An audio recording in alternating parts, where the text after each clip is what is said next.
Welcome to Pro Football First 50 Years, where we take the past and we bring it back to life. Now, I'm strictly talking the first 50 years here, 1920 to 1970. Especially if you're going to go back in time, like to the 20s or the 30s, and try to check out a football game. I mean, obviously, you can go online and find a box score, who won, who lost, who scored a touchdown, how far a field goal was that someone kicked, what the attendance was, where the game was played at. You may even find starting lineups for each team. But exactly what happened during the game? Well, thanks to old newspaper articles, we get to take a little bit of a deeper dive into each and every game during the first 50 years of professional football. Now, a little news flash here for you. Ain't no fancy videos or nothing like that here. All there is you and me for the next 30 to 60 minutes. So that's all right with you? Let's get it on in today's game. It's a rematch. Oh. The Pittsburgh Steelers visit Yankee Stadium to take on the New York Giants November 15th, 1959. They played just 3 weeks prior. The Giants visited Pittsburgh and defeated Pittsburgh. As very eerily similar circumstances here. The Giants visited Pittsburgh, had a 21-16 lead. Late in the game, Pittsburgh had the ball, had an opportunity to win. Couldn't get it done. Fast forward 3 weeks. Giants had the lead. Pittsburgh had the ball right toward the end of the game, had a chance to win, and you give the ball to Bobby Lane one too many times, and he'll make you pay for it. Spoiler alert. So the Steelers did win this one, 14-9. It was the Giants were. This was successive weeks. The Giants tried to win, scoring on 3 field goals. They beat the week before. They beat the Cardinals 9-3. This week they lost 14-9 to the Steelers. Now the Giants had, I mean, it is what it is. Next man up, all that stuff and everything. Every team had their players banged up and all that stuff. But, the Giants, did have some players, Frank Gifford had problems with his ribs. He had like some cartilage torn away from the ribs a few weeks prior. Charlie Connolly, his ankle was swollen. Bob Schnelker, their end, was having problems with his back. They were banged up. But sometimes, it doesn't matter. You can throw away the record sometimes, especially when you got two teams that play each other twice each year, like the Steelers and the Giants do. The Steelers just tough. Steelers pretty much ran themselves out of the race early on, but they finished very strongly. They are winning, I think, if I remember, we'll take a little peek here. Winning 4 of their final 5 games, and their only loss in those 5 games was on the road to the Chicago Bears, 27-21 in Chicago. So, I mean, the Steelers finished strong. They actually had a 6-5-1 record, which would have to be a major success for them, considering. Well, let's take a look here. Let me share a screen here, pop up the Giants first, because I think that's what I have. Yes, the Giants here. So let's take a look at it. But this would be the last game the Giants would lose until we get to the championship game. Now, this did throw a monkey wrench into the Giants' plans. Obviously, the Giants had visions upon winning the Eastern Division, which they would wind up doing. Once again, that did not help them when they got to the championship. But, they had 1 loss going into this game here. This obviously would be the second loss, knocking them into a tie, I believe, with the Cleveland Browns. So anything was possible. So we had 4 games left to go. The Giants are tied with the Browns. The Browns and Paul Brown coaching them, Jim Brown, Bobby Mitchell running the ball. Holy cow, what a freaking team. But the Browns would fall apart. The Eagles tried to maintain with the Giants, but they would stumble too. So the Giants would this would be the last game. The Giants would actually start winning going away. As you see here, after these 2 successive 9-point outings where Pat Summerall produced all the points, the Giants started scoring some points. They put up 30 against the Cardinals. The Giants did have the last 4 games that were a little on the weak side for them. I mean, they played the Cardinals once, who were horrible. Then they played the Redskins, who were a little bit better than horrible, but they were not very good either. But then they just absolutely demolished the Browns, 48-7. I mean, my goodness. At the end of that game, I'm going to do a video on it, but toward the end of the game, the crowd poured onto the field, ripped the goalpost down. The game wasn't even over. It was pandemonium on the field. But as you'll see after this here, I don't know if it woke the Giants and their offense up, but the Giants were able to take care of business the rest of the year. Win out, finish 10-2, the best record. They had the best scoring defense in the league. And went out and they wound up with the best record in the league. Now let's take a look at the Steelers. As you see, the Steelers kind of stumbling, bumbling, fumbling in the beginning, and basically that took them right out of pretty much the contest right away. As we see here, where we at? They beat the Browns. Then they lost to the Redskins, who were one of the worst teams in football. Like, go figure, right? Then they lost to the Eagles, who were 7-5. No ashamed in that one. Then they would demolish the Eagles at the end as we get there. I'll show you. Then they beat the Redskins because the Redskins were not a very good team. Then they lost to the Giants. They did have a chance to win that one, though. Then they got blown out by the Cardinals. It's just weird. It's just, once again, any given Sunday, the Cardinals were horrible. The Redskins were not much better, and the Cardinals and the Redskins both beat the Steelers. Now, had the Steelers been able to beat these bad teams, they would have been right up there. But then we'll see. Then they tied the Lions, who were also one at this particular year. The Rams, the Lions, the Redskins, and the Cardinals basically had like the four worst records in 1959. So they tied at home to the Lions. Then something happened. I don't know. If the Lucky Charms leprechauns started sprinkling some pixie dust on, I have no idea what the heck happened. But all of a sudden, they beat the Giants. Then they beat the Browns. Then they killed the Eagles, who wound up with a 7-5. The Eagles had a fantastic season. They won 2 games the year before with 2-9-1. They went from 2-9-1 to 7-5. Fantastic season for the Eagles, obviously, which would culminate in their 1960 championship run. Right? Then they lost this tough one, 27-21 to the Bears on the road in Chicago. There's no shame in that one.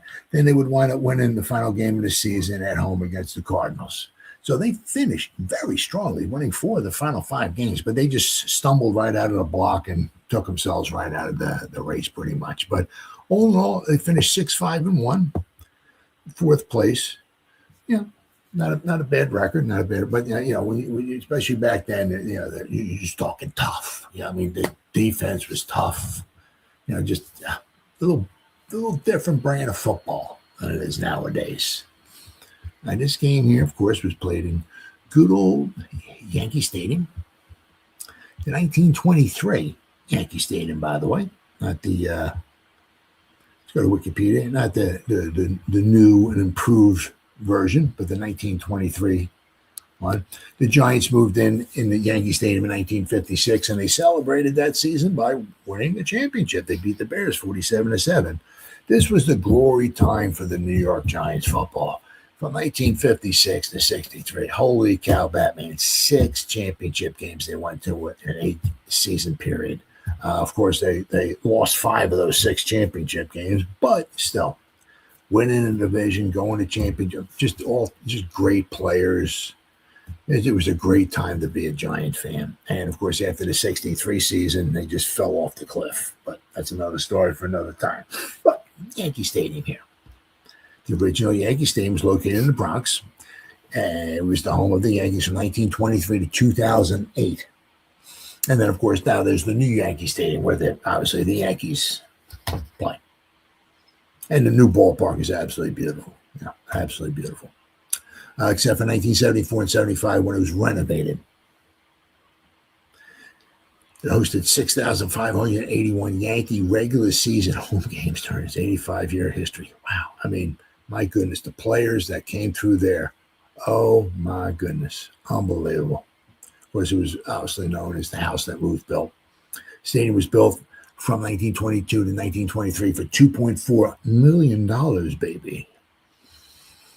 Let's see. Its construction was paid entirely by the Yankees' owner, Jacob Rupert. Rupert or Rupert? I'm not sure. Who was eager to have his own stadium after sharing the polo grounds with the Giants baseball team. Now that had some issues there. History. There were some issues there. Had some tension between the Giants and the Yankees. The Yankees have been playing at the Polo Grounds in Upper Manhattan since 1913, sharing the venue with the Giants. However, relations between the two teams were rocky, with the Giants harboring resentment toward the Yankees. The Yankees had been looking for a new and permanent venue since at least 1909. So basically, by the time they started playing, almost 15 years, they've been looking for a place that they can call home. Where are we at here? Of course, in 1920, the Yankees acquired Babe Ruth, and in his first year with his new team, the Yankees playing in the Polo Grounds, the Yankees drew 1.3 million fans, outdrawing the Giants. By the middle of 1920, the Giants had issued an eviction notice to the Yankees, which they soon rescinded. However, in 1921, the Yankees won their American League pennant, but then they lost the best of nine 1921 World Series to the Giants. All 8 games were played at the Polo Grounds. How crazy is that? This exasperated Giants owner Charles Stoneham and manager John McGraw's resentment of the Yankees and reinforced their insistence that the Yankees find another place to play their home games. McGraw, always ready for a pointed quote for the sports writers, derisively suggested that the Yankees relocate to Queens or some other out-of-the-way place.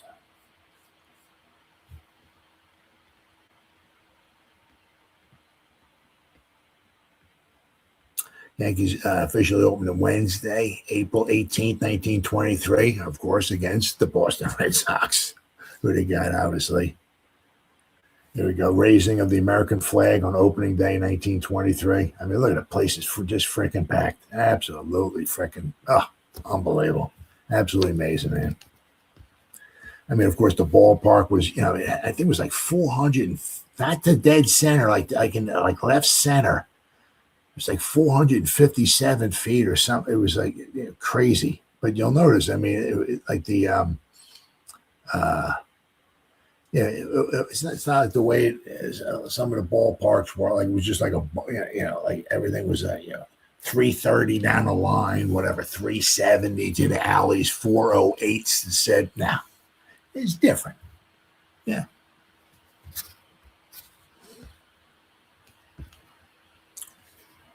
Then, of course, in 74 and 75, they had renovations and beyond. Now, the Giants moved in 1956. They played there until 1973. It was the first 2 weeks of the 73 season. They played at home against the Houston Oilers, and they beat them 34-14. And then the second week of the season, they tied the Eagles 23-23 on a last-second field goal by Pete Gogolak. Basically, Norm Snead hit Bob Tucker with a pass somewhere around the 10. You can check it out, like on YouTube. There's highlights of that goal.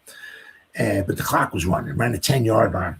So the Giants were down 23-20. Now, if the game was a minute longer, the Giants might have won it, but it wasn't. They didn't have any timeouts left. Somehow, the reason they completed a pass inbounds instead of trying to go for the sidelines or whatever, but whatever. Pete Gogolak comes running on the field, and pretty much just about as the time expired, they snapped the ball. Pete Gogolak kicked the game-tying field goal.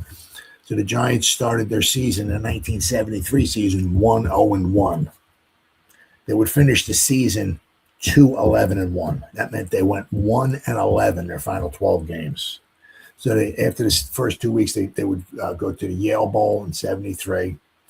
Yale Bowl 74, Shea Stadium 75, and the Giant Stadium were opened up in 1976. I mean, just look at that. Absolutely. Freaking believable how beautiful these ballparks are. Once again, outdoors, in the weather elements, on grass. Love it. And they were just, I mean, it was like what didn't, the boxing matches, baseball, college football, pro football. I mean, you can, soccer, just concerts. here we go. Got demolition of the stadium in February 2010. They started demolition. 3 months later, the remains of the original stadium was over here, and the new stadium was over here. So I mean, they couldn't keep the stadium, but they built one right next to it. And it's what I like. It's also called Yankee Stadium. It's not called the Tampax, Coca-Cola, Mercedes-Benz, Cheeto, McDonald's, Burger King, Yankee Stadium. No, it's called Yankee Stadium. Let's see. So I have to scroll down about 400 miles down here because there's just so much to read. If I read all of this stuff, I'd be here for 9 years trying to read all this stuff. Get down to the football. The final game was in 2008, and they got the box score here. They beat the Orioles 7-3. Collegiate baseball was played there. Boxing. I mean,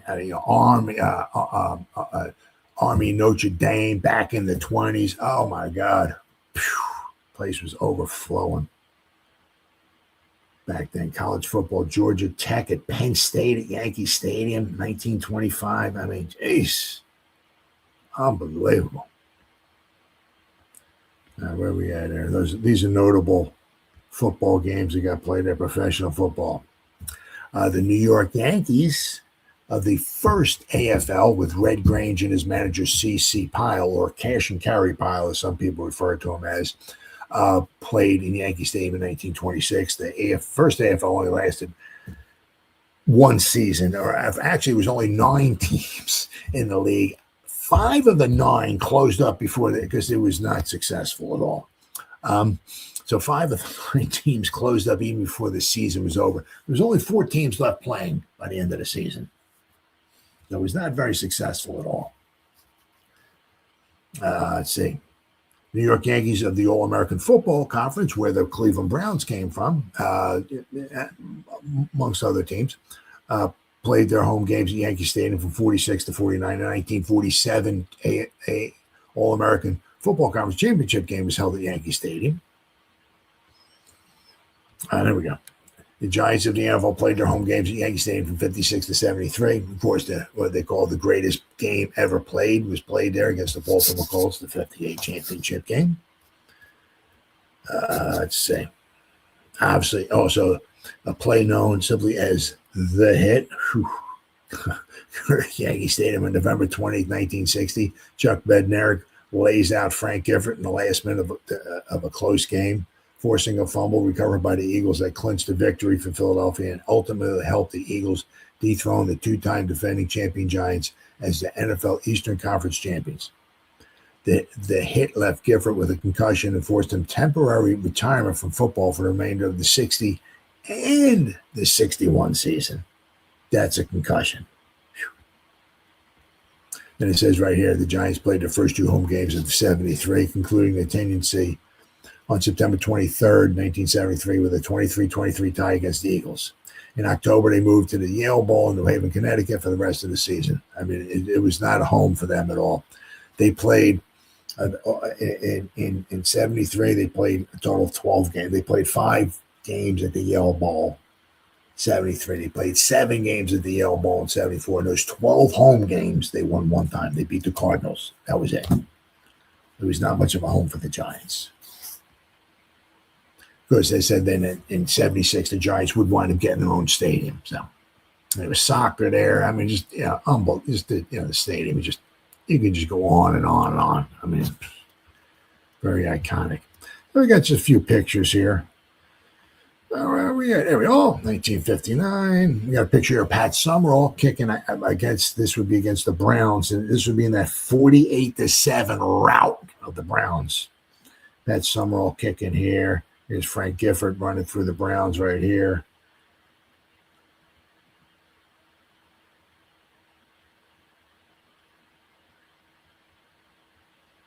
I mean, here's like an overhead view, right? You see how the field is laid out.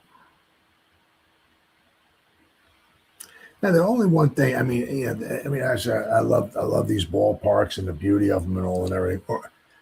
But you can see, like, if I'm in the upper deck here, which is where this picture's coming in. So if I'm in, like, one of the last rows of the upper deck, and the game is like way, or like where it is right now, right? And the runner and the ball's being thrown in the corner, it's like, you're pretty far away from the action there. Now, where we at? Here's another one right here, right? Yeah, same thing here. So if I'm in the upper deck here, see, we're in the upper deck, right? See right here, so you swing it around. So we're in the upper deck. If I'm in the back row, I mean, that's a far way away. You can see the gap right here. But you can't slide the field too much this way because you got the seats over here, right? So you have to fit it in where you can.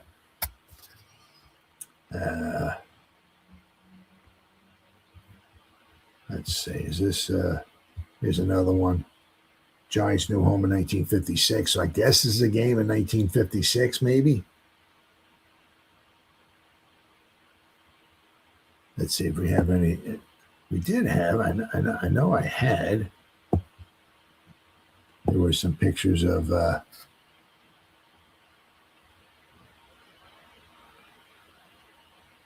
58 championship game. There we go. Here's Mel Triplett trying to run away from Gino Marchetti there. I'm sure he wasn't very successful. Here's where they set up for the game-tying field goal. I wish these pictures came out a little bit bigger. Right. Here's an iconic throw right here. Johnny Unitas trying to throw over Dick Modzelewski's hand. He was successful. The way he's throwing it, airing it out, is probably maybe down the sideline down here to Lenny Moore. Oh, no, Lenny Moore's right in there. So I don't know who he's even at the pass down there to. This one, I've seen this one a million times. What a shot.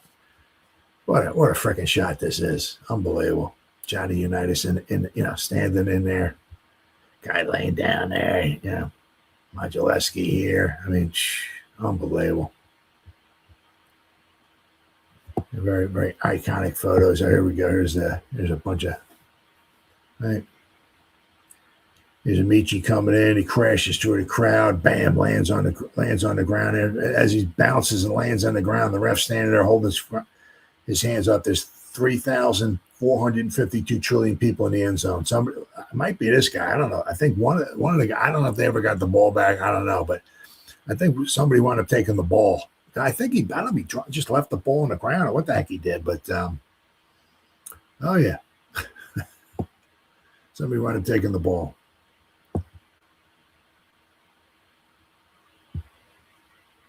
There we go. It's a little bit better.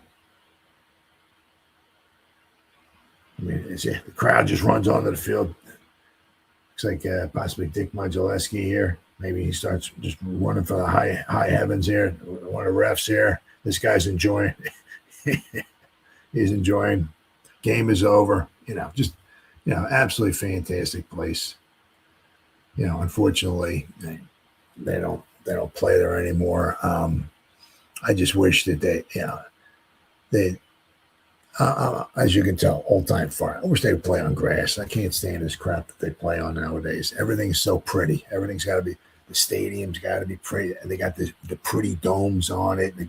Get the out of here. I can't stand that stuff. But on with the game. We have some pretty good coverage of this game. So we got some pregame here. I do believe the Giants are favorites. So if you want to lay a little bit of money, take Pittsburgh.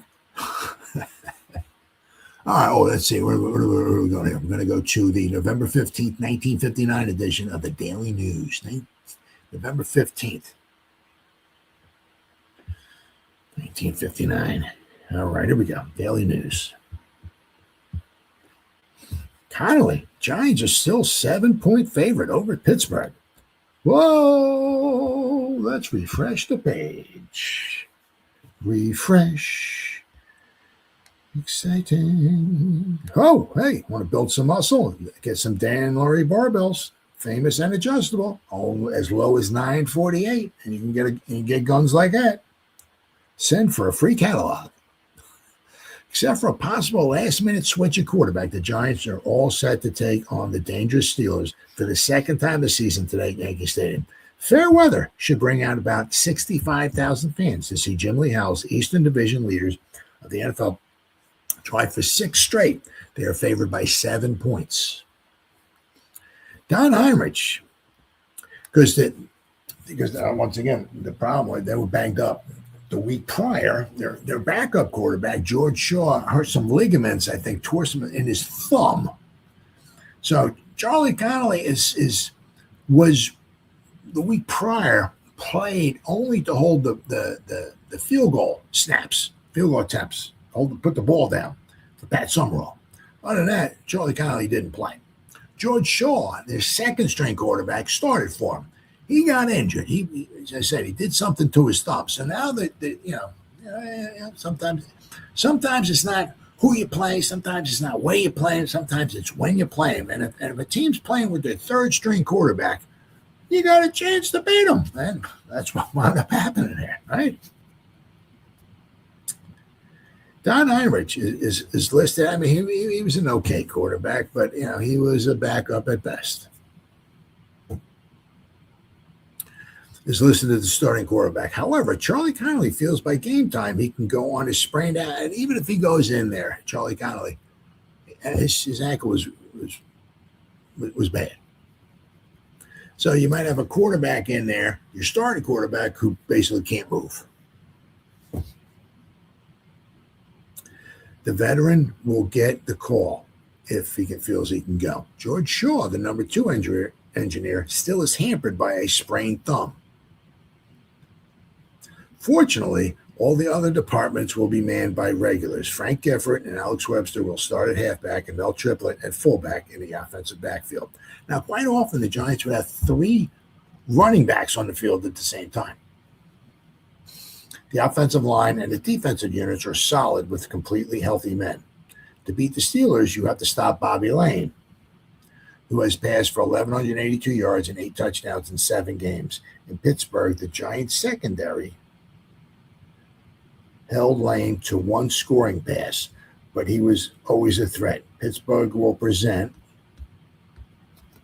former Giants today rookie and Buddy Dial and defensive back Don Sutherland.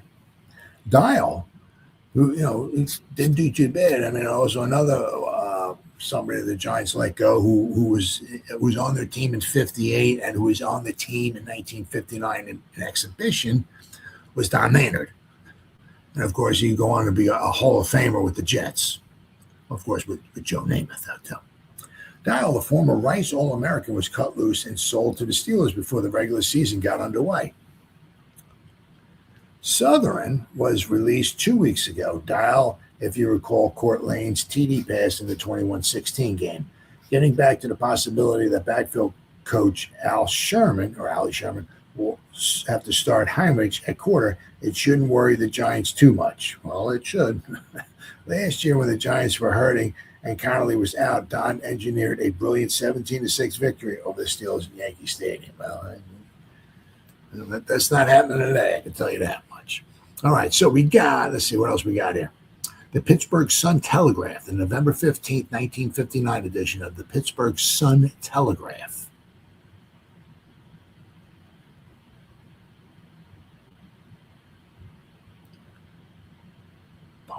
There we go. All right. Giants getting hot over the Steelers.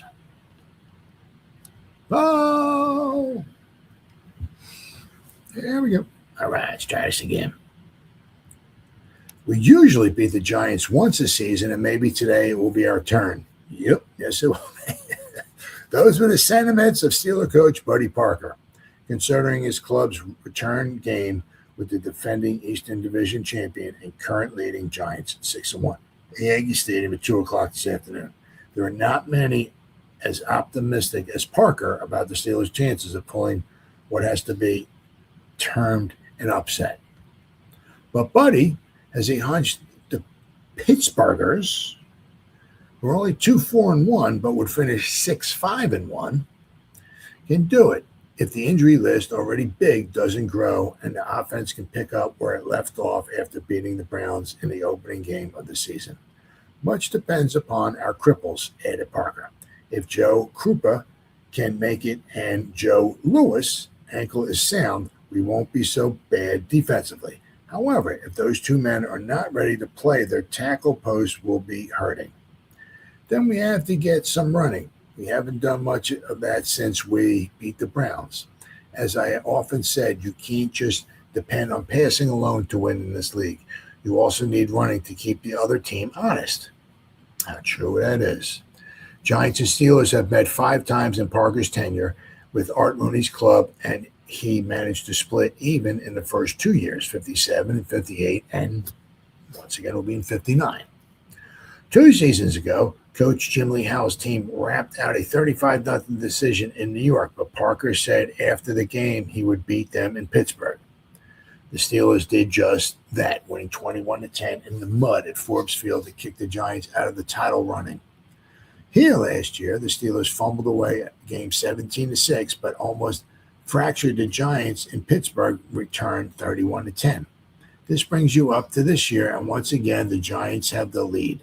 They managed to break their Forbes Field jinx thanks to fumbles and 2 missed plays 3 weeks ago, and Giants won 21-16. Nothing else. This game proved that the Steelers can score against the Giants, and they would have scored more if quarterback Bobby Lane had been throwing with his accuracy of last season.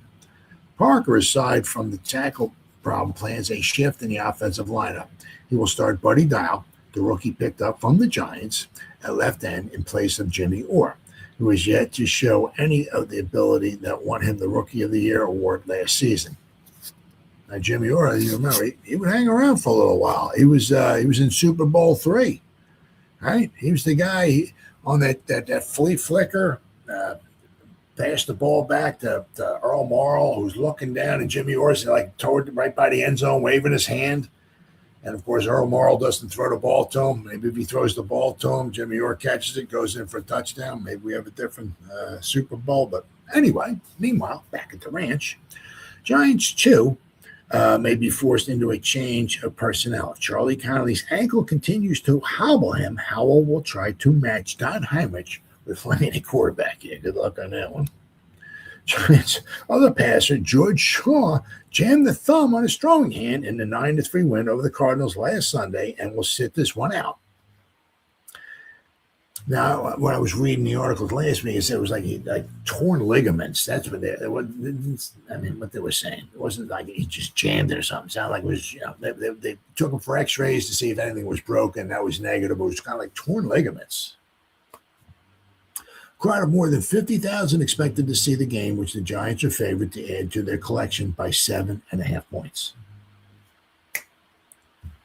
And there you go. In case you're watching on TV and you want to check out your favorite player, Steeler train is near a sellout. Whoa. Steelers Alumni Association special train to Cleveland for the return game with the Browns next Sunday is headed for success. We'll easily sell all 600 reservations. So even back then, Steelers maybe didn't have the yellow hankies or not like that, the terrible towels or whatever, but they followed their team well. Although from Pittsburgh to Cleveland is not very far. It's not like they're going from Pittsburgh out to Los Angeles.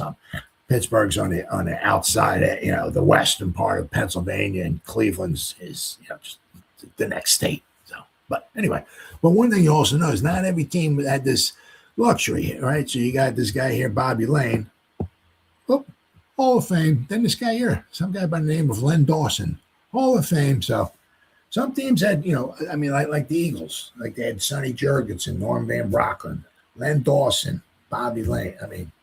The 49ers, John Brody, Wyatt Till. Some teams have, a plethora of good quarterbacks. Other teams, like here, the Giants, Heinrich and Shaw. Okay, but, they didn't have 2 Hall of Fame quarterbacks on their team. Although at the time they didn't know what they had with Dawson, right? All right, now let's see here. So let's go now. Let's start. Let's go to the New York Times here. What we got here? All right, and then I'm going to first. We'll start off with November 16th, 1959, of the New York Times. Then we're going to go to another New York Times where they're going to show you the play that beat the Giants.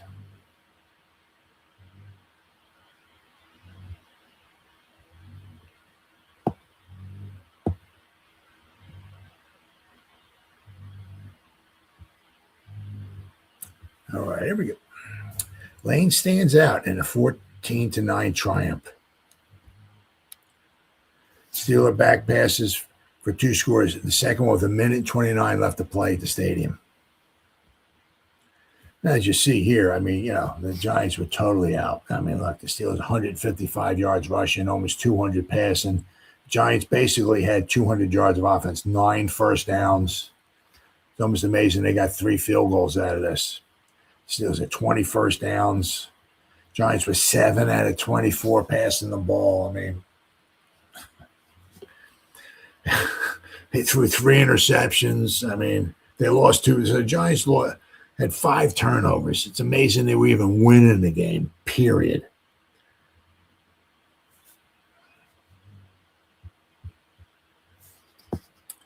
Their offense reduced to Pat Summerall's talented toe. The Giants were upset by Pittsburgh Steelers 14-9 yesterday at the Yankee Stadium and forthwith found themselves sharing first place with the Cleveland Browns. Both were 6-2. That, too, is a drop for the New Yorkers, who for the past month had held exclusive rights to the lead in the Eastern Conference of the National Football League.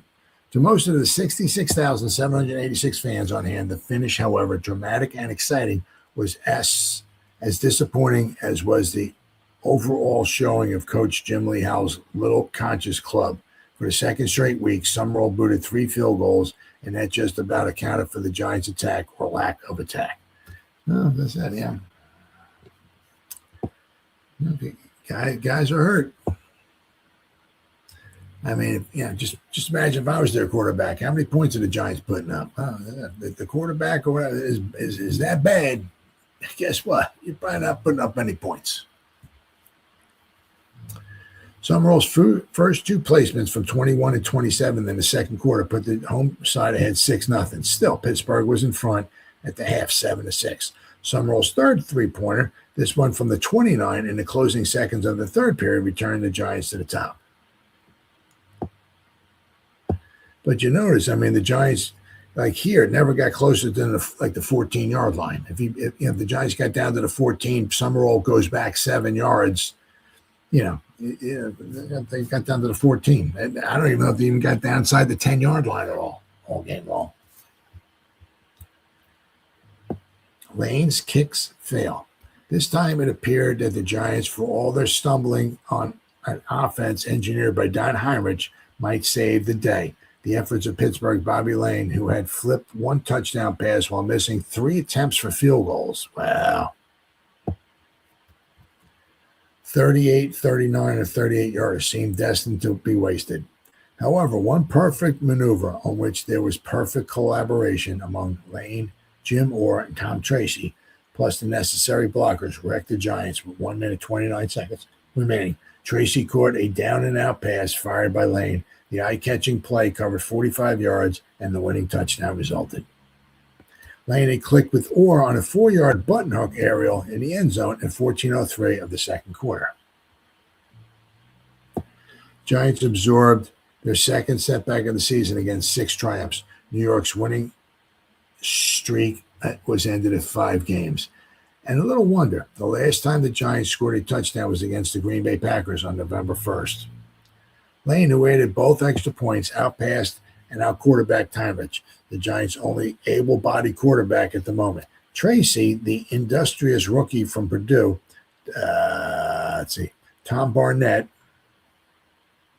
and Lane outran the locals, and the Pittsburgh defense held its own, at least against New York's defense, good though the latter was. All these things added up to a merited victory for the Steelers.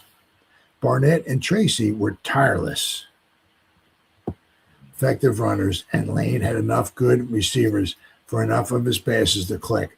Lane, by the way, tossed 30 and completed 13 aerials for 190 yards.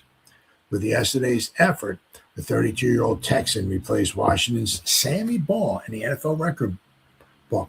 In 16 seasons, Baugh attempted 3,016 aerials. Lane, in his 12th year, has tried 3,020 aerials. Confidence play a key role in the Pittsburgh success. The Steelers, who had bowed to the Giants 21-16 in a thrill at Pittsburgh several weeks ago, were trailing 9-7. Time was against the visitors, who were in possession on the Giants 42 with a bit more than 3 minutes remaining in the contest. And the way, so kind of the way things have been kind of going. I mean, if they needed to try a field goal, I'm sure they probably would have tried a field goal, but they probably did not have a lot of hope. Since he missed 3 field goals, all were from the 30s, right? So I'm sure they would have felt a little more comfortable trying to go for a touchdown here.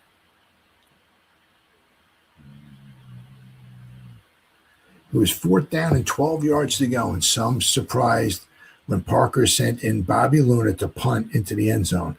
Did that mean that the Steelers had conceded? Not at all, Parker explained later. If our defense had not been playing as well as it had been, I would have tried for the first down. But our guys, Ernie Stoutner, Billy Ray Smith, George Tarasovic, Dick Campbell, Jack Butler, and the others on defense had done so well, I was confident we would get another chance. I know that we had 3 timeouts left, too, so I told Luna to kick. Sure enough, our defense held the Giants, and the offense took care of the rest. After Heinrich had failed to move the Giants sufficiently, missing a 3rd down pass to Bob Schnelker, Don Chandler kicked to Don Sutherland, the safety man, recently discarded by the Giants. Aha. Returned the ball 28 yards to the New York 45. So, he had some hidden agenda behind him. He's like, yeah, I'll show you. You guys caught me. Let me go. All right, I'll show you what I can do. Returned the punt 28 yards back to the 45-yard line. At this point, 1 minute 40 seconds were left. Lane fired to Gern Nagler, but the end dropped the ball and the clock was stopped. In the next 8 seconds, everything turned black for the Giants. Lowe went down and in, pulling over 2 defenders while Tracy went down and out. Cliff Livingston, normally not responsible for a deep man, suddenly found himself chasing Tracy. The receiver easily got ahead of Livingston, gathered in the ball around the 20, and went all the way. That did it. Summerall's 11th, 12th, and 13th field goals of the year were insufficient, despite another commendable job by the defense. Dick Modulewski, Sam Huff, Harlan Sfar, Andy Robustelli, Lyndon Crow, and the others, the setback was inevitable. Charlie Connolly, who was used only to hold the ball for Summerall's placements, had to make a tackle after Summerall's attempt from the 35 in the first had been blocked. The quarterback re-injured his sprained right ankle on the play. That makes him all the more doubtful for next week's game against the Chicago Cardinals in Minneapolis. Summerall, the big man from Arkansas, learned the art of field goal kicking while attending Lake City High School, where he now teaches history. His 13 three-pointers tie him with Ben Agajanian for the most by a Giant in a season. Agajanian did it in 1954. I got a couple pictures here. Let's zoom out just a tad. Okay. This is in the 4th period. Patton again moves in for a tackle on Barnett, rounding left end. Whoops. Here's Patton going in for a tackle. There we go. Tom Barnett, once again. Steelers running rookie being tackled by the Giants linebacker during the, well, that's not a linebacker. There's Patton again. So, all right. So now we got this is the play that did in the Giants. So we'll go back to another from the New York Times.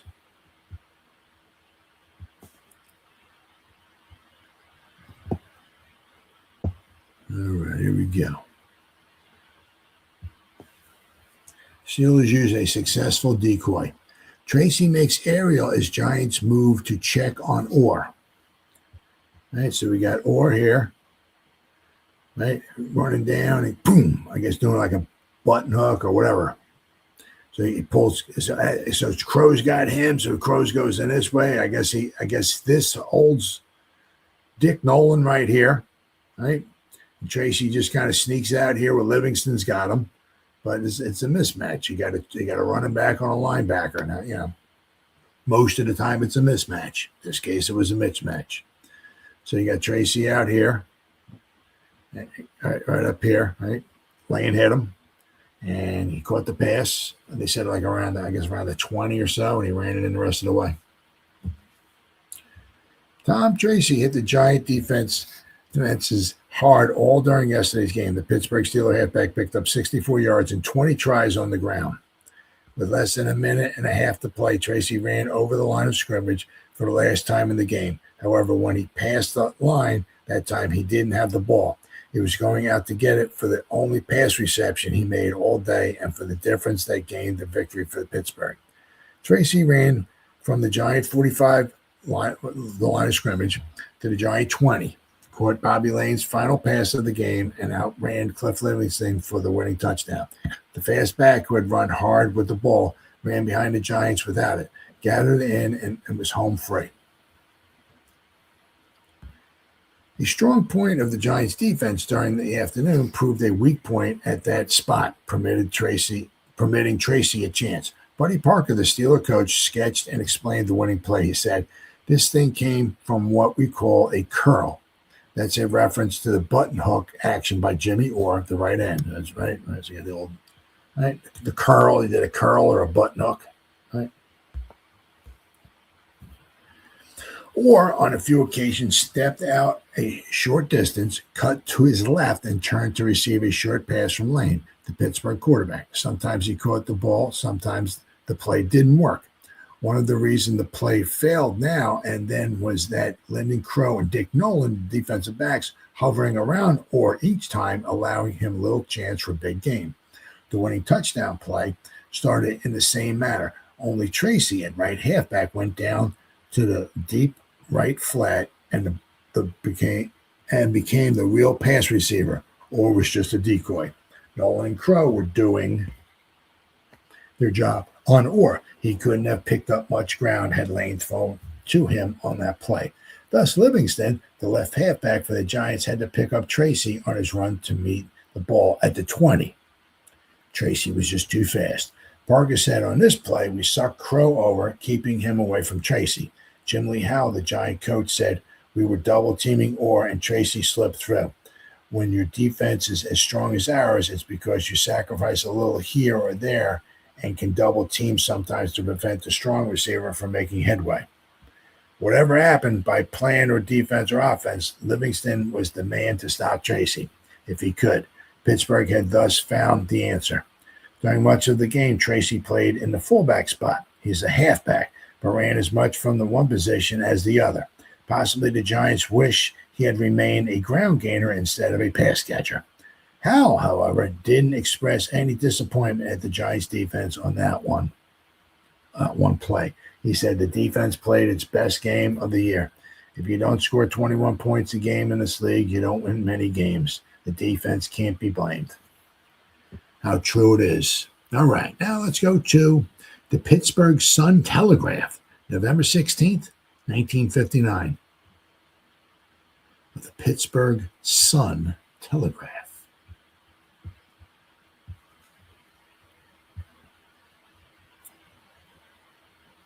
Bum, bum, bum. All right, where are we at here? There we go. All right, wrapped up. Frank Gifford.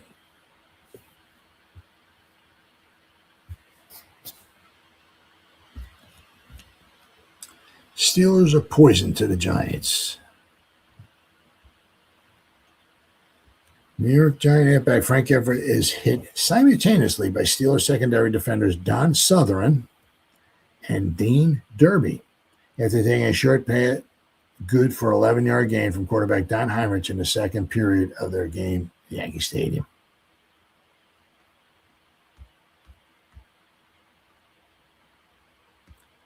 All right. Surging Browns tied with the Giants for the lead. But I said it wouldn't be long. I mean, it was just rather amazing. The Browns just like fell apart at the end of the season, losing 3 out of like their final 4 games. I mean, just whew. It's getting to be common, like a cold for the Steelers to haul off and stiffen the New York Giants when the big town club least can afford the starching.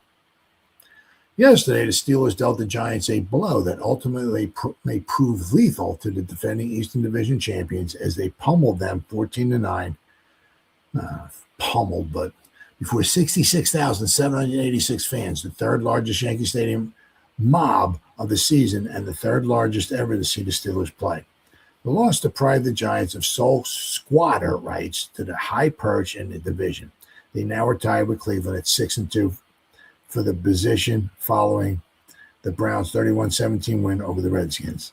If the loss should cause the demise of the Giants, it will be the third time a Steeler club has been guilty of kicking the Gams, from under the New Yorkers in 9 years.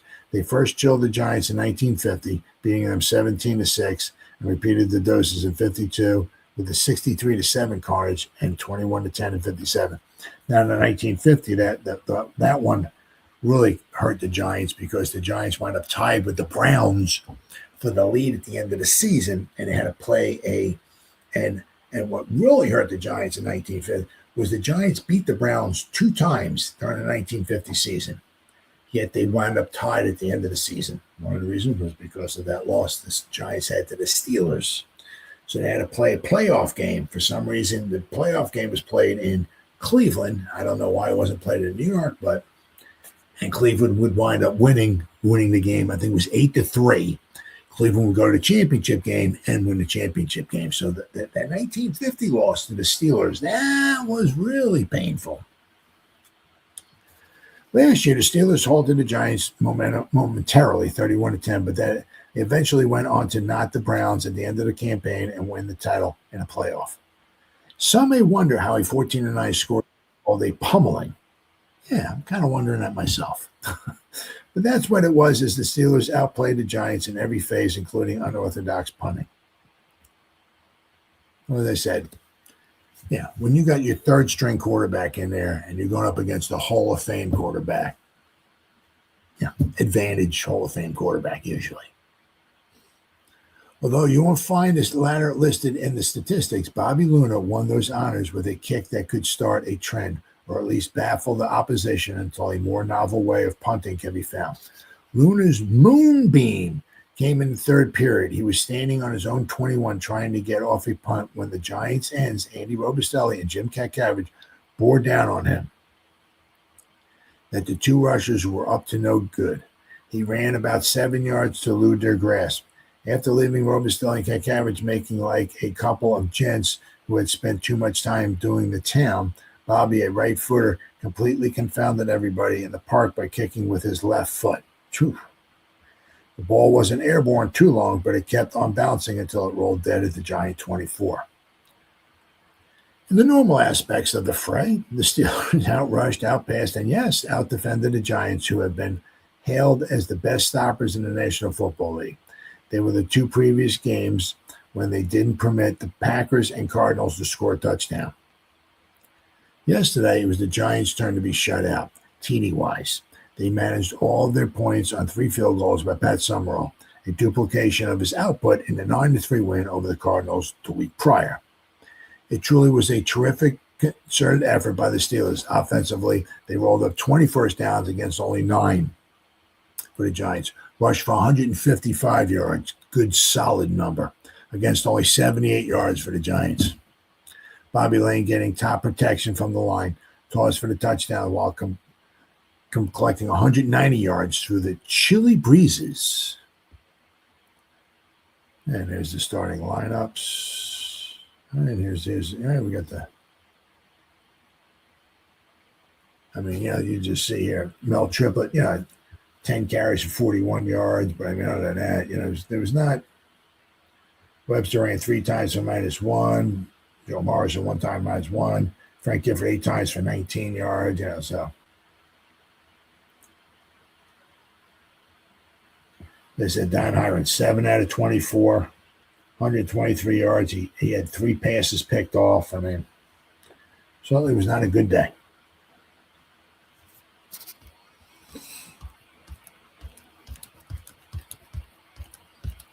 All right, let's see here. Up to the top. Lane, incidentally, established an all-time league record for passes attempted with his 31 flings. He has thrown for 3,020 in 12 years of play, 4 more than the mark set by Sammy Baugh, who accumulated 3,016 in 16 years of toil with the Redskins. Giants went into a 6-0 lead in the second period after Don Chandler's booming punts kept the Steelers in the hole in the opening quarter, when Summerall kicked 2 field goals within a space of 4 minutes. Summerall's first was from 21 yards out, and the second made it possible by linebacker Holland Sfari's swipe of a Lane's pass with a 27-yard field goal. There was only 57 seconds left in the first half when Lane pitched his lads into a 7-6 edge, moving the club from its 34 to the Giants' 4, from where he deftly pitched one to Jimmy Orr in the end zone. However, the Steelers received a big break in the drive. Halfback Tom Barnett failed to make a few inches on 4th down on the Giants' 30, but the Giants were offside, and the penalty was the extra gas needed to keep the push going. Another penalty, this one for Robustelli roughing Lane. Lane moved the ball to the 4 prior to the payoff toss. Summerall's third fielder, a 29-yarder, put the Giants out in front again with 30 seconds left in the third quarter.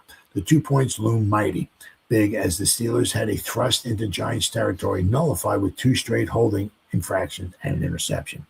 With about 2 minutes remaining, rookie defensive back Don Sutherland raced from his 27 to the Giant 45 with a Chandler punt. After one pass misfired, Lane, who had been setting up the Giant defense, sent Orr down and in as a decoy. Then Crow and Dick Nolan fell for the hoax, rushed to cover Orr, while Tom Tracy, who had his best day of the season, sped practically unnoticed down the right sideline to the Giants' 22 to haul in Lane's neat toss and go the distance for the clincher. Defensive starts for the Steelers were numerous, but an extra hand has to be dealt to linebacker John Rieger, tackles Ernie Stautner, and Joe Krupa, returning to action after a 3-game layoff with an injury, ends George Tarasovic and Billy Ray Smith, and secondary backs Sutherland, Dean Derby, and Jack Butler. They kept the pressure on Don Hirich, who had to go all the way quarterback for the Giants in the absence of Giant ace Charlie Connolly and George Shaw, who were benched with Hurts. The win moved the Steelers into 4th place with a 4-1 log. All right, what do we got next here? We got the Pittsburgh Press, the November 16th, 1959 edition of the Pittsburgh Press. Let's see what we got here.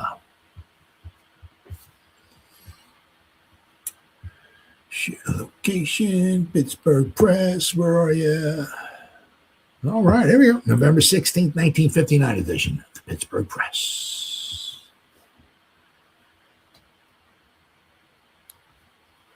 Oh, here we go. Touchdown pass. Here's the one we were talking about early on. Is taken by Jimmy Orr in the second quarter of the 14-9 victory of the Giants. The scoring toss was from Bobby Lane, watching in the upper right. Right here. 4-yard pass.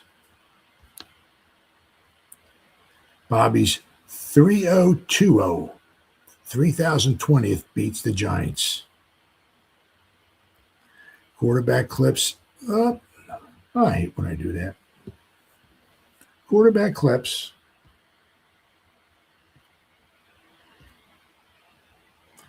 Sammy's mark as Steelers win 14-9. Still a quarterback, Bobby Lane shattered a Sammy Baugh passing record at Yankee Stadium yesterday, throwing his 3,016th pass as a pro. But it was the 3,020th that netted the New York Giants, or nettled. Sorry.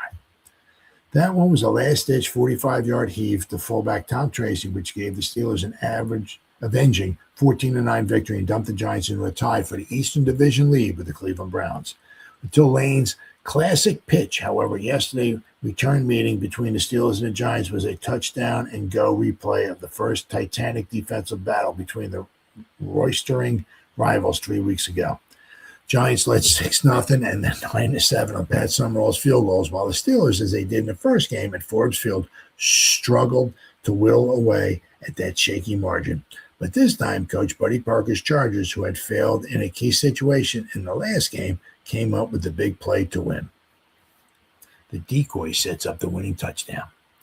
And as is the case in so many of these pro football squeakers, it was a wrong guess on the part of the losers' fabled defensive unit, a platoon which drew a thunderous ovation from the crowd of 66,786 each time it came to the sidelines that cost the Giants the ball game.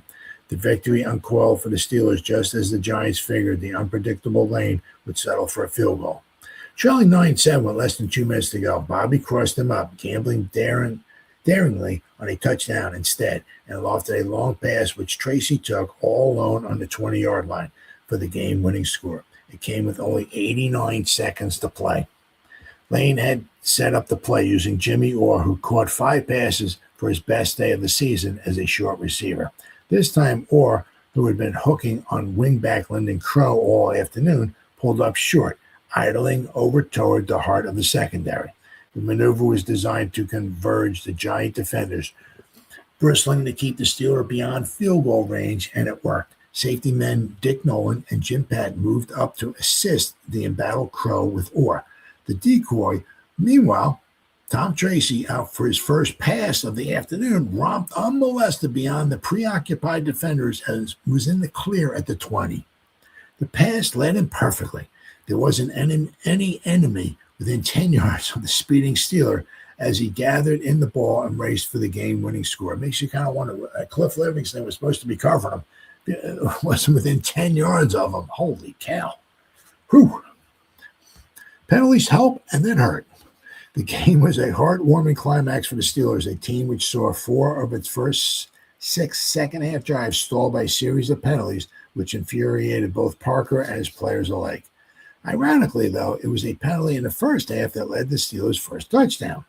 It came in the waning moments of the second quarter after the Steelers had mounted a march that carried from their own 36 to the New York 30. But here, with 4th and inches to go, Tom Barnett blasted outside tackle. The hard-running Steeler back never made it to the line of scrimmage, but overzealous Sam Huff, anticipating the play, shot into the Steelers' backfield before the ball, and instead of losing the ball on downs, the Rooney men had a first down on the 25. Way to go, Sam Huff. Now Lane hit Barnett with a pass to the 9, and when Andy Robustelli, a massive defensive end, dumped Lane after he unloaded the ball, a half-the-distance penalty moved Pittsburgh down to the 4. On first down, Lane passed to Orr, who miraculously wriggled free of linebacker Harlan Safari long enough to grab the ball in the end zone. While it was Lane who threw the touchdown passes, the victory was far from a Lane spectacular. The Steeler defensive platoon, its immense pride wounded by New York's insistence that its Giants were the best defensive team in the league, went out to correct that misapprehension. At least Captain Ernie Stautner's line, playing at full strength for the first time this year, created some doubt by its performance yesterday. With Stautner back at tackle, Billy Ray Smith taking over at end, and Joe Kruppa in action for the first time in a month, they limited the Giants to 78 yards rushing and 123 yards passing, including a 49-yard toss to Bob Schnelker, which was good only because halfback Don Sutherland, an ex-Giant, stumbled while trying to cover him. Discounting that pass, which triggered a 58-yard advance in the third quarter and set up a 29-yard field goal by Summerall, the Giants' longest drive was 31 yards. Wow. From the Steelers' 45 down to the 14 to set up the 21-yard fielder by Summerall. So they said the Giants got down to the 14. That was the longest advance of the day. Summerall's other three-pointer came moments later when Safari intercepted a lane pass on the 47 and returned it to the Pittsburgh 25. Mel Triplett and Bob Morrison picked up 4 yards, and Summerall added a three-pointer from the 27. But from that point on, it was Pittsburgh all the way as the Giants, for the second week in a row, went down without scoring a touchdown. Well, they didn't went down. They played a game, without scoring a touchdown the week prior. But they didn't go down. Down to defeat. They won the week before. Once again, there's the lineups and the lovely stats. Yeah. You're not going to win many games with 9 first downs, 201 total yards. 7 out of 24 with 3 intercepted passes. Not very good at all. All right, so now we got, what do we got? We got the Daily News here. November 16th, 1959 edition of the Daily News. 2 pages here. We'll wrap stuff up here. All right. Daily News, Daily News. Here we go. All right. November 16th, 1959. Daily News. Steelers overhauled Giants on Lane's TD pass, 14-9. Here's a pass that went for naught. Head him off at the pass. Ball intended for Alex Webster is past Giants halfback and the Pitt defenders Don Southern and Joe Krupa and Dick Campbell. Don Heinrich's left launched incomplete aerial in the first quarter. There it is. There's Heinrich. Looks like he was open, but once again, you got a third-string quarterback in there. Can't expect too much. Steelers' old passer, Bobby Lane, who was in the process of beating Sammy Baugh's record for flinging a football, lofted a high one with less than 2 minutes to go in Yankee Stadium last evening. Tom Tracy speared the 25-yard pitch in the clear and sped 20 more yards into the end zone, wiping out the Giants' 9-7 bulge and giving the rough and ready Pittsburghers a 14-9 triumph. More than a Giant victory evaporated as the squad fullback hauled leather to pay dirt with 1 minute and 29 seconds left on the clock. Also gone was the one-game margin New York held over Cleveland in the NFL Eastern Division, for the Browns were routing the Redskins while the Giants were blowing this heartbreaker to the Steelers. There were 66,768 fans stuffed in the old ballpark, and there wasn't one who didn't feel certain the Giants were home free when the Steelers elected to punt instead of go for the field goal with 2:59 remaining. Granted, Lane is no long-range booter like the Giants' Pat Summerall, who kicked a trio of three-pointers for the second Sunday in a row, but a punt at this point, when a field goal would win it, seemed out of place. But with 4th down and 12 yards to go at the Giant 42, they did punt, and Bobby Luna's boot carried into the end zone. It was the home team's ball on its 20. But the Giants couldn't get that first down, which would have clinched it and enabled them to play out the clock. So they returned the punt, another beauty by Don Chandler, who averaged 52 yards, and Don Southern, the rookie whom coach Jim Lee Howell cut off the squad 2 weeks ago, proceeded to murder his old mates. Playing a second game in a Steeler uniform, the kid from Ohio State fielded the punt on his own 27 and swept to the left flank for 28 yards down to the Giants' 45. Ooh, that's got to hurt the Giants. That was the key play. Then came the perfect pitch from the Lane, who in his 12th season has thrown even more passes in NFL competition than old Redskin Sammy Baugh. In fact, on this very pass, Lane surpassed Baugh's figure of 3,016 aerials. He faded, stumbled for a moment, then fired. Tracy under a full head of steam on a straightaway, deep pattern down the right side.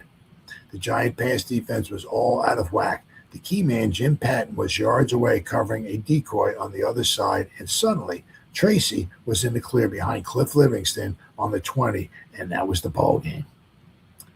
It was a case of a simple justice. The Steelers deserved the triumph. Yes, they did, because they outgained the Giants on the ground and in the air. Without Chuck Connolly, who limped in on his damaged ankle only to hold the ball for Summerall's field goals, the Giants had to go without their pitcher, Don Heinrich, and it was pitiful to see.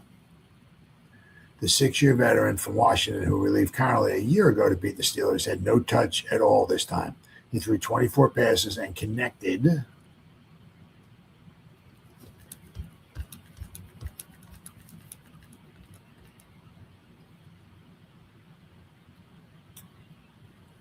let's see what we got here.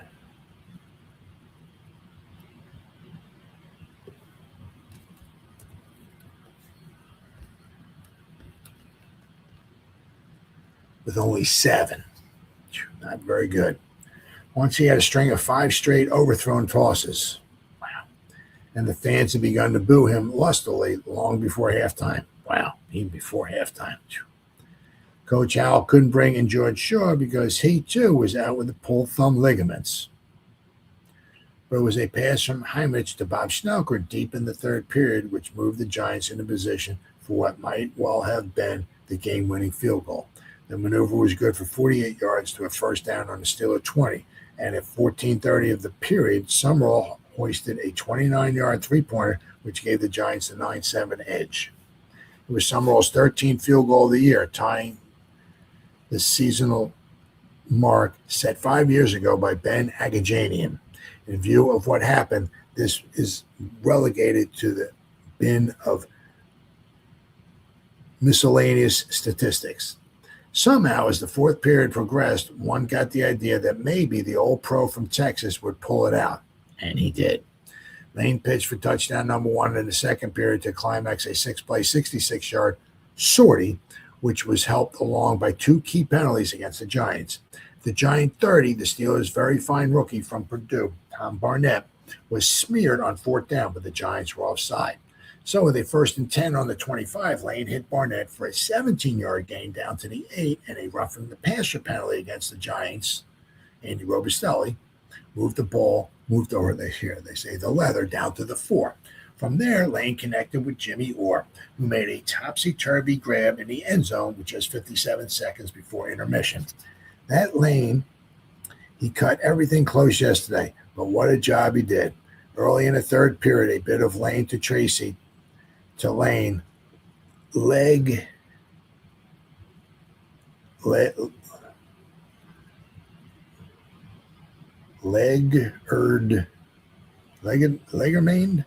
behind the line, wound up with Bobby bolting through the bewildered Giants for 23 yards and a first down on the 34. But Lyndon Crow, who was brilliant on defense for the Giants, pilfered a pass despite this thrust. A fumble by Mel Triplett, the sloppy Giant offense lost the ball twice on bobbles, gave the Steelers another chance, but Dick Lynch deflected Lane's field goal attempt from the 39, and 30 seconds from the end of the third, Summerall booted the Giants out in front. But the fourth period was one the Giants never want to relive. They were in trouble all the way. The Steelers slashed into the Giants' terrain, got halted by a penalty, then were stopped again by Dick Nolan's great interception of a Lane toss intended for Vern Nagler. But Lane moved his side right back into position with a 16-yard completion to Nagler, only to blow his bid for a field goal from the 38. The pressure became just too much, even for the Giants' great defense to bear, and something had to give. Lane simply picked his spot, and that was it.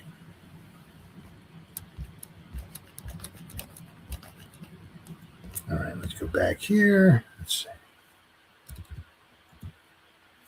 All right. Connolly, rare tackle, re-sprains ailing ankle. Because of his old pro, Charlie Connolly not only didn't get to perform some spot duty at the stadium yesterday, but may have set his physical progress back a couple of weeks. The graying Giant quarterback re-sprained his right ankle, making one of his rare tackles after the first of Pat Summerall's field goal attempts was blocked and run back by Jack Butler. If the old pro hadn't hurt the ankle, I'd have used him in spots, Coach Jim Lee Howell said afterward. Maybe he could have helped us. Connolly had been expected back full-time service next week against the Cardinals in Minneapolis. I don't think this is serious enough to keep me out of that game, Connolly said. It looks like he may be set back 2 more games, said Dr. Francis Sweeney, the team physician.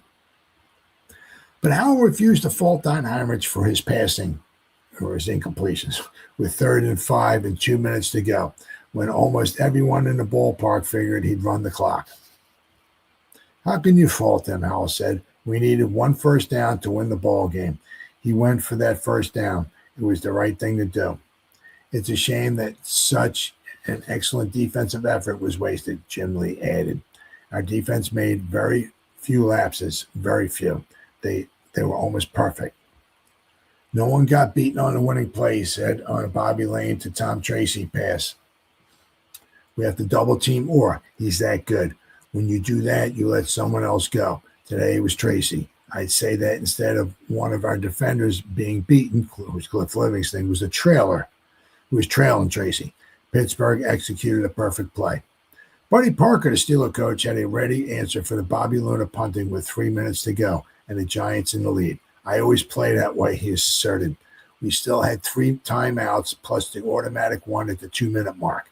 In addition, My defense was playing a fine fame, or maybe a fine game, maybe.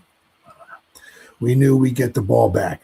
Lane, who Parker said played the best game he'd ever played for me, was explaining the surprise play in which he first gave the ball to Tracy and then got it back with a lateral before running behind a screen of blockers 23 yards.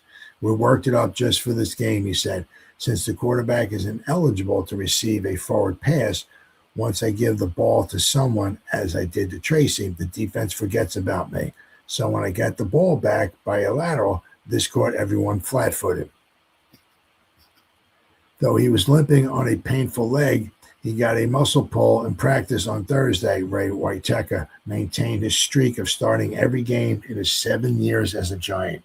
Before the game, Giant President Jack Mara was given an award by the Hospitalized Veterans Sunshine Fund of Jewish War Veterans for 20 years of the club's thoughtfulness to veterans.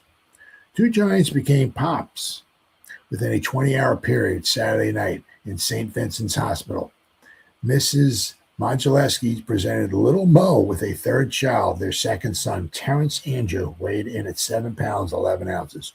Shortly before noon yesterday, in Belzoni, Mississippi, Mrs. Jimmy Patton gave birth to a third son, unnamed as yet. He seems to be built along Jimmy's lines, 5 1/2 pounds. Oh, well, so, but just goes to show you one of those things. Oh, what's up, buddy? It's always nice to get somebody's out there staying up with me. But it just goes to show you, I mean, it's regardless even of the fact that the Giants had their third string quarterback in there who was not nowhere near the capability of a Bobby Lane. Even if Charlie Connolly was in there, I mean, sometimes you can just throw the record books out. Sometimes when two teams play each other year in and year out, they know each other. They know each other better than they know themselves. Things like this happen. The Giants went on the road 3 weeks prior and beat the Steelers. The Steelers come back 3 weeks later to come on. They come on the road in New York Stadium and they wind up, pretty much handling the Giants pretty well. So as of the moment, this put a little chink in the armor of the Giants, tying them with the Browns. However, things would work out for the Giants as they would wind up winning the final 4 games and finishing 10-2. The Browns would stumble their way to the finish, losing 3 more games and, falling in the second place, tied with the Eagles. But the Steelers, who started off really slow, finished very well. And, all in all, finished 6-5-1. Had to be a promising season for the Steelers, especially the way they started. I mean, as I said, they finished, winning like 5 of their final 6 games or so, including this one here. Very, very impressive. So that's the way it was on this date, November 15th, 1959, as the Pittsburgh Steelers went into Yankee Stadium to play the New York Giants. Pro football, first 50 years. Thanks for watching. I'll see you next time.